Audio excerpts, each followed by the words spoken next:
Nah, kenapa saya tekankan ini? Ini yang menjadi pemikiran saya. Dan tolong,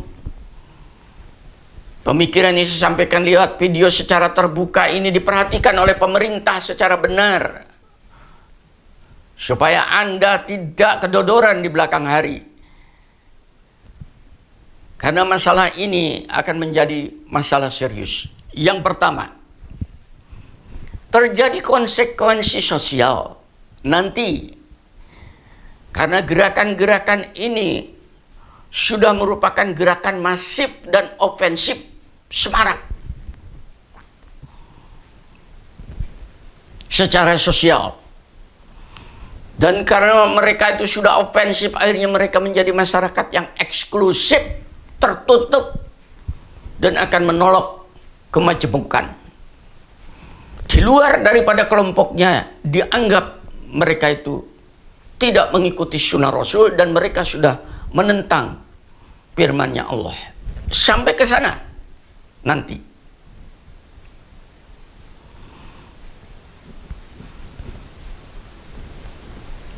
Dan akan terus membangun kelompoknya. Yang pertama yang akan didekati adalah hartawan-hartawan, karena di sana sumber dana. Yang kedua yang akan menjadi rekrutmen adalah mereka-mereka kaum miskin, tahun terpinggiran, karena paling mudah pada mereka untuk direkrut dengan diiming-iming sedikit harta, sedikit harapan dan sebagainya. Itu. Sementara kita bisa melihat kelompok terpinggirkan, the have not, itu banyak sekali di dalam masyarakat. Dan mayoritas mereka tidak mengerti tentang Islam itu tadi.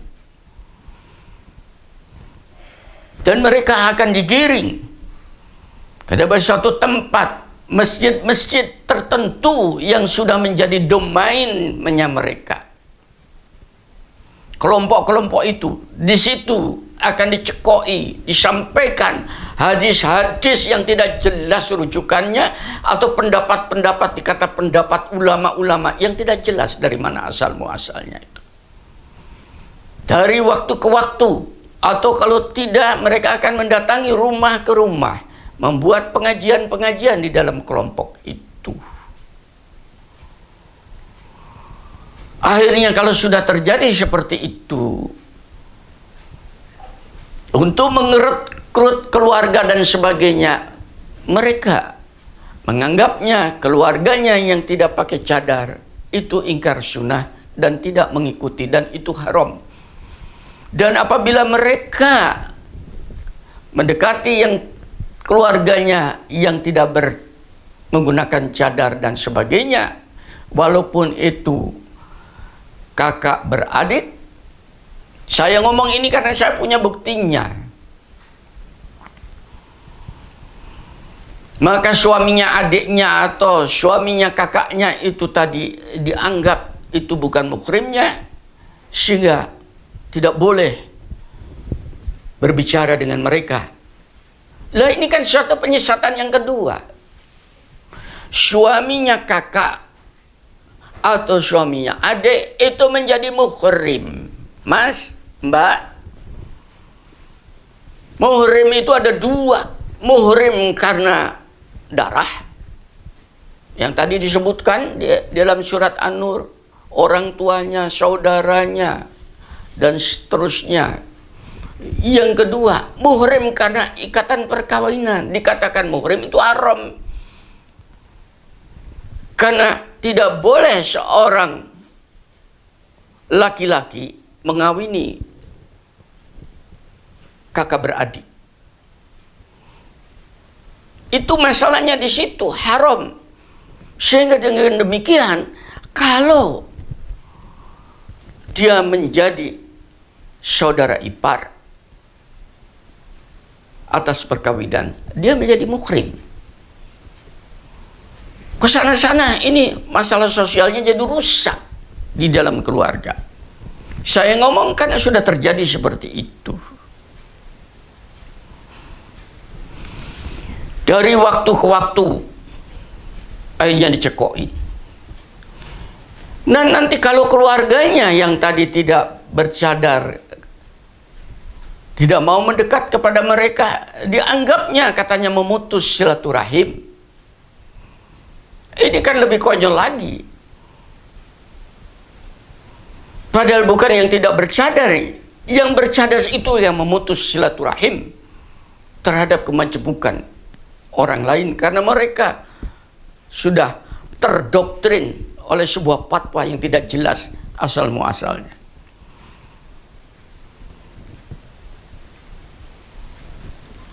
Nah, gerakan-gerakan ini akan menjadi sebuah gerakan sosial nanti.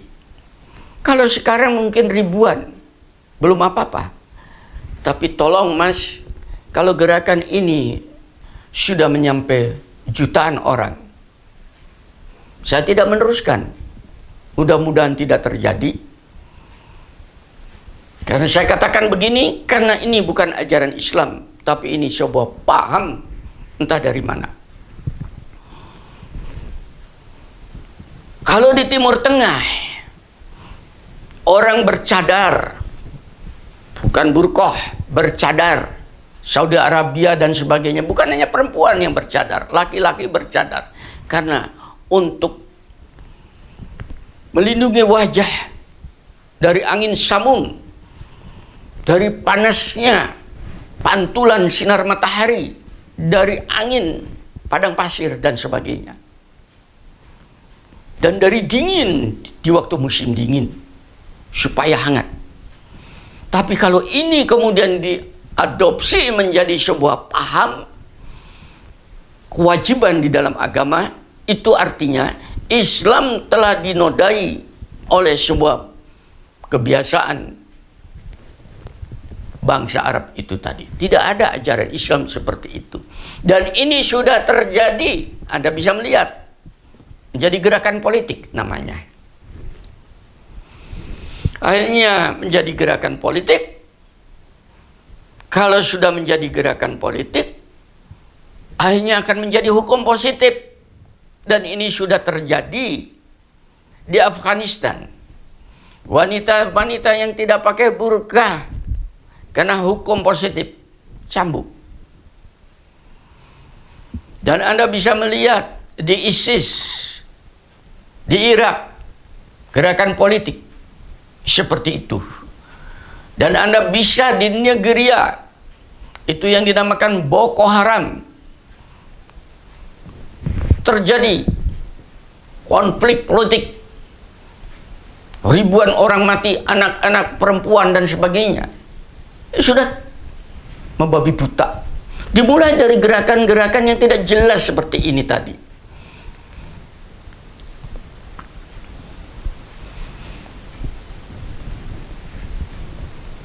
Muncullah berbagai mereka sekalikan Muslim akan tetapi tidak mengikuti apa yang difahamkan oleh mereka, yang difatkan mereka, maka Muslim itu dianggap telah murtad.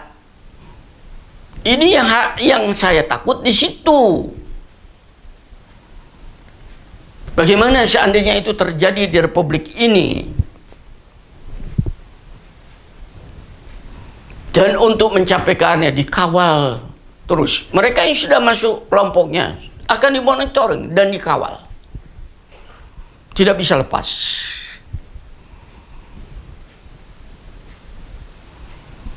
Saya menyampaikan ini karena kalian telah membuat fatwa, faham seakan-akan cadar atau burqah itu adalah kewajiban. Ini yang saya perangi, ini yang saya tentang, karena saya membela Islam agar supaya Islam itu bercahaya, bukan mati. Dan yang saya takutnya adalah saudara-saudara saya yang sudah masuk di lain akan ditumpahin oleh kepentingan lain. Karena itu bukan sebuah budaya yang ada di Indonesia. Maka saran saya kepada Anda semua, kepada Anda sekarang yang mungkin belum terkena paham-paham seperti itu, perhatikanlah keluarga Anda. Kalau Anda tidak paham, silahkan telepon kepada saya. Nomor telepon ini ada. Saya terbuka. Karena untuk menyelamatkan umat manusia, dan untuk memancarkan cahaya ilahi ini tadi. Sekalipun saya sendirian untuk menyampaikan kebenaran ini tadi, ya insya Allah dengan usia saya yang sudah kepala 7 ini tadi, harapan saya terberkati untuk memancarkan cahaya ilahi ini tadi. Perhatikan keluarga Anda. Yang kedua, kepada pemerintah untuk melakukan monitoring dan evaluasi sejak awal. Dan ini adalah tugasnya intelijen. Dimonitoring dari awal. Monitoring itu bukan untuk ditangkapin, akan tetapi untuk dibina, untuk diarahkan dengan benar, untuk diajak diskusi. Dan coba monitoring sponsor gerakan dana itu dari mana. Yang kedua, siapa juru-juru dakwah itu dari mana. Yang ketiga, apa isi dakwah itu. Anda boleh diskusi dengan saya, siapapun, apakah intelijen atau siapa, silahkan diskusi dengan saya, apakah ajaran Islam atau bukan. Yang keempat, Anda monitoring perkembangan populasi jamaah ini yang masif dan ofensif seperti ini tadi. Yang kelima, perhatikan pos-pos kegiatan. Kalau mereka sudah masuk di dalam suatu masjid, maka masjid itu akan dikomplain, dan tidak ada yang bisa memasuki masjid itu kecuali kelompoknya, dan tidak ada yang bisa berdakwah kecuali yang sudah dipersiapkan. Saya ngomong begini, kenapa? Karena saya orang pergerakan. Sejak muda saya pergerakan, jadi saya tahu. Saya mendirikan ISMI, pergerakan, sehingga Republik ini mengenal tentang ISMI. Di Malang dari rumah saya. Saya gerakan mahasiswa untuk meminta Pak Habibie dari Bima Sakti. Saya membuat gerakan apa yang dinamakan sekarang menjadi sertifikat halal dari Malang itu. Sehingga saya dipanggil Polda Jawa Timur tahun 90. Tujuan itu tadi, maaf, tahun 88 itu tadi.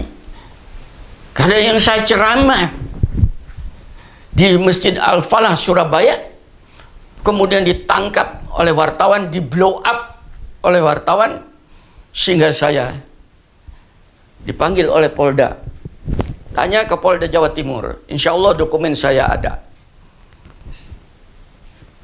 Nah sekarang gerakan kedua-duanya menjadi gerakan yang baik.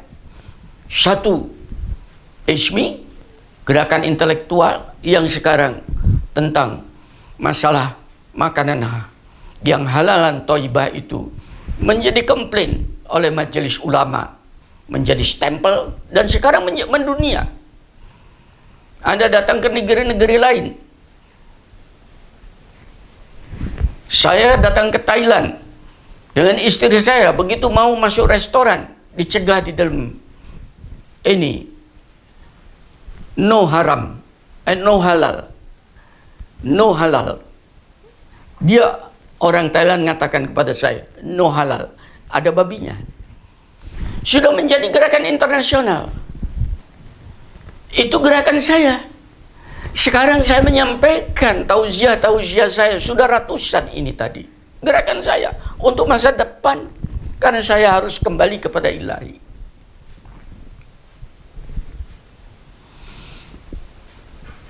Nah, hasil gerakan-gerakan itu nampak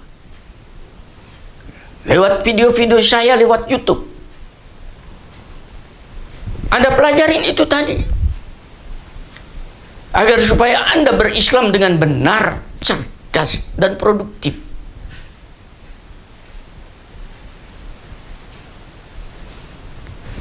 Tidak seperti gerakan-gerakan yang saya sebutkan ini, tidak jelas apa yang sudah didapat,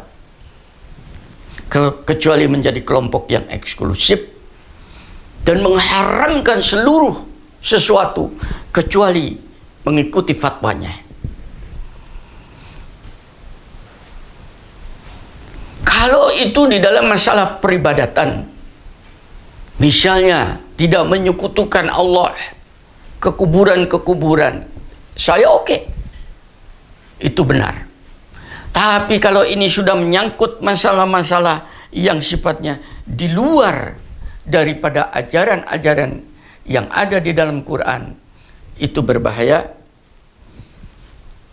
Mudah-mudahan mereka yang mendengar tausiah saya ini menjadi sadar, dan mari kita di dalam bangsa yang menjemuk ini tadi, kita hidup damai sejahtera, supaya tidak mudah dimasuki paham-paham lain, karena ada muatan-muatan pada kelompok-kelompok yang demikian ini tadi.